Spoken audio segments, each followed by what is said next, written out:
नमस्कार, आप देख रहे हैं खबर 100 में हूं आपके साथ राहुल मौर्य। आइए रुख करते हैं इस वक्त की बड़ी खबरों पर, लेकिन उससे पहले एक नजर हेडलाइंस की ओर।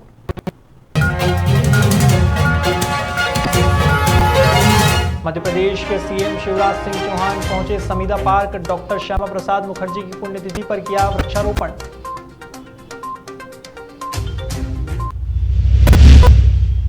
मध्य प्रदेश के गृह मंत्री नरोत्तम मिश्रा का बयान, प्रदेश में रिकवरी रेट 98.7% बताया। गृह मंत्री बोले कोविड को बढ़ने नहीं दिया जाएगा।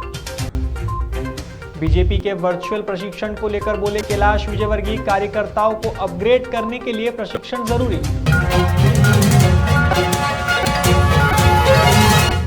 बुधवार को मुख्यमंत्री शिवराज सिंह चौहान और प्रदेश अध्यक्ष वीडी शर्मा भोपाल के समीधा पार्क पहुंचे।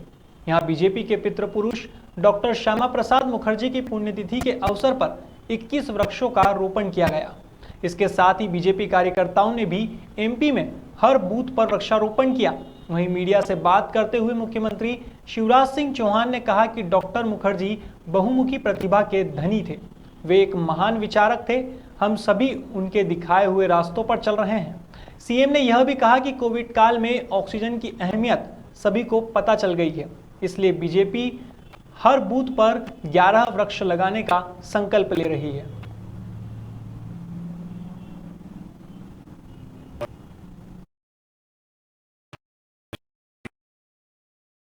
आरोपण करके जिन्होंने भारतीय जनता पार्टी को मध्य प्रदेश में अपने परिश्रम और पसीने से सींचा था, पुष्पित और पल्लवित किया।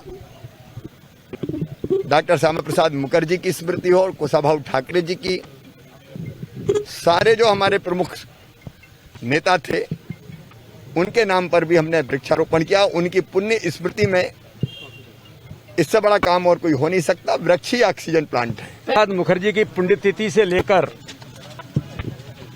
6 जुलाई जन्म जयंती तक जो अभियान लिया है, उसमें वृक्षारोपण का अभियान पूरे मध्य प्रदेश के अंदर प्रत्येक बूथ पर 11 पौधे लगाने का काम भारतीय जनता पार्टी के कार्यकर्ताओं ने हाथ में लिया है। बुधवार को मध्य प्रदेश के गृह मंत्री डॉक्टर नरोत्तम मिश्रा ने मीडिया को बताया कि प्रदेश में रिकवरी रेट 98.7% है। ऐसे में कोविड को बढ़ने नहीं दिया जाएगा। वहीं भोपाल में दिग्विजय सिंह के सक्रिय होने पर कहा कि यह सब कमलनाथ को दबाने के लिए है। इतना ही नहीं, पेट्रोल डीजल की कीमत बढ़ने के लिए भी कांग्रेस को ही जिम्मेदार ठहराया है। गृह मंत्री की माने तो मध्य प्रदेश का नाम देश में हो जाएगा तो कांग्रेस को दुख होगा और इसी के चलते वे आलोचना कर रहे हैं। देखो, जिसमें मध्य प्रदेश ने देश में नाम कर लिया वैक्सीन में, अब प्रदेश का नाम देश में हो जाएगा तो कांग्रेस को दिक्कत तो होगी और उसे तो आलोचना की आदत है। अगर देश का नाम विश्व में कहीं हो जाए, जैसे सर्जिकल स्ट्राइक, एयर स्ट्राइक, जैसे वैक्सीन का निर्माण देश के अंदर, तो वैक्सीन पर आपत्ति, आलोचना करने की अगर किसी की आदत हो जाएगी तो वो जाती नहीं है। मुझे एक प्रसंग याद आता है, छोटा सा। एक व्यक्ति ऑफिस से घर जा रहा था, आलोचना की आदत थी, तो उसने पत्नी को फोन किया कि आज आलू खाने की इच्छा हो रही है। पत्नी ने आलू उबाल कर रख दिया। वो आया, उसने उसको लानत मलालत भेजी, क्या है सहूर नहीं है, बॉडम हो। हाल ही में भाजपा के राष्ट्रीय महासचिव कैलाश विजयवर्गीय वर्चुअल प्रशिक्षण के बाद मीडिया से रूबरू हुए। उन्होंने अपने बयान में कहा कि कार्यकर्ताओं को अपग्रेड करने के लिए प्रशिक्षण जरूरी है।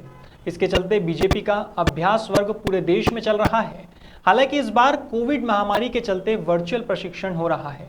वहीं उन्होंने विपक्ष पर निशाना साधते हुए कहा कि विपक्ष में घबराहट है, क्योंकि उनके पास एक भी ऐसा नेता नहीं है जो मोदी जी के घुटने तक आता हो। उन्होंने अपने बयान में दिग्विजय सिंह को भी आड़े हाथों लिया। सुनिए कैलाश विजयवर्गीय ने क्या कहा। सारे देश में चल रहा है। आप सभी जानते हैं कि पार्टी में प्रशिक्षण एक महत्वपूर्ण कार्य पद्धति है। कार्यकर्ता हमेशा अपग्रेड होना चाहिए समाज की समस्या और उसके निराकरण के लिए, और इसीलिए हमारे यहाँ हर वर्ष प्रशिक्षण कार्यकर्ताओं का मंडल स्तर तक का होता है।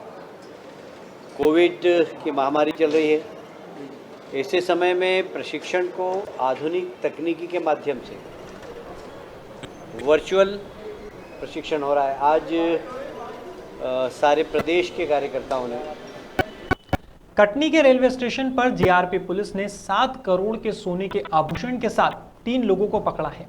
जीआरपी प्रभारी आर.के. पटेल ने जानकारी देते हुए बताया कि सूरत से कटनी आ रहे 3 युवकों को पकड़ा गया है, जिनके पास से लगभग 14 किलो सोने के आभूषण मिले हैं। अब पुलिस तीनों ही युवकों से पूछताछ कर रही है।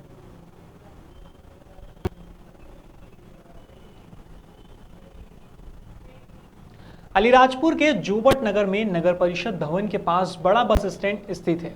यहाँ 4 कॉम्प्लेक्स, सब्जी बेचने वाले और फुटपाथ पर दुकान लगाने वाले सहित एक पुराना बाजार भी है। अब सोचने वाली बात यह है कि यहाँ पर प्रशासन के द्वारा एक भी सार्वजनिक शौचालय नहीं है।